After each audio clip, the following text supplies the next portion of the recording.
Welcome back, Interior Sports fans. Joe Cook here with your weekend recap. The Nanooks made it happen. Alaska closed out 2014 on Saturday night with a win, hosting the Alabama Huntsville Chargers at the Carlson, and the Nooks wasted no time as Nolan Heisman scored at the 6-minute mark of the first period on a power play. Conta Pareko and Nolan Kaiser with the helpers. Less than 2 minutes later, the Morley brothers, they linked up for a score. Brandon with the assist, and Tyler got the goal, which gave UAF a 2-0 lead. Defenseman Josh Atkinson, he added a power play goal in the second period, and Marcus Bassara got in on the action with another power play goal in the third.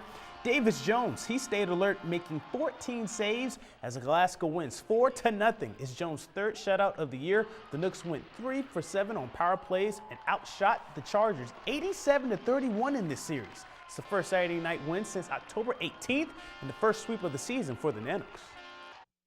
Defensively, I think having the puck is the best defense, and I think this weekend we had a lot of puck possession. We did a great job of possessing the puck, cycling the puck, moving the puck in transition, and when you do that, you don't have to play defense. So I think those were probably the two keys. By the time you can go into a layoff like that where you're feeling pretty good about where your game's at, you're able to enjoy your break and come back refreshed and ready to go for the second half. The Fairbanks Ice Dogs will go into the Christmas break on a winning note. After their third loss, a 1-4 decision to the Minnesota Magicians on Thursday, the Ice Dogs flipped the script with a 4-1 win on Saturday. Adam Anderson and Chandler Mondry's goals gave the Banks a 2-0 advantage in the first period. In this wire-to-wire win, the Gorowski brothers added the final 2 scores. Fairbanks outshot Minnesota 39-18 in the Saturday night win. Patrick Munson made 17 saves in his 15th win of the season. The Ice Dogs are now 19-9-3, and they will be back on the ice on December 30th. A couple of interior athletes took bronze at the 3A State Wrestling Championships in Bartlett High School on Saturday night. Jared Virgin of Glen Allen placed third in the 106-pound class, and Galena Cynthia Kruger took third in the 132-pound division. In the first Alaska High School's girls state wrestling tourney, Hutchinson's Jesse Roll placed 6th in the 285-pound class. Kotzebue won the team title with 224 points in the 58-team field. Glen Allen placed 20th overall. Hutchinson finished 26th, Galena 30th, Allison 37th, and Monroe 40th, respectively. Now, high school basketball. The game of the night was the Hutchinson Hawks and the Lathrop Malamute girls game on Saturday night. Hutch was up 14 points in the third quarter after an Ashley Stark bucket. She had a game-high 15 points, but Lathrop freshman Jana Hadukovic nailed a 3 to tie it at 42 all with 3 minutes left in the comeback. She had a team-high 14 points. Katie Peterson, she hit 2 free throws to tie the game, but Lathrop senior Shakira Shaw, she drew a foul with 2.3 seconds left. She went to the line and calmly hit both shots. Hutchinson's last shot fell short, and Lathrop wins 47-45 in front of an energized home crowd. That I gotta make these. If free throws make everything, like, that's how you win a game. So I knew I had to make them, and I'm one of the only seniors on the team, so I was like, well, at halftime when we went into the room, we were like, we're not gonna lose. We refused to lose this game. And that's how we came out, all hyped and everything, and won the game.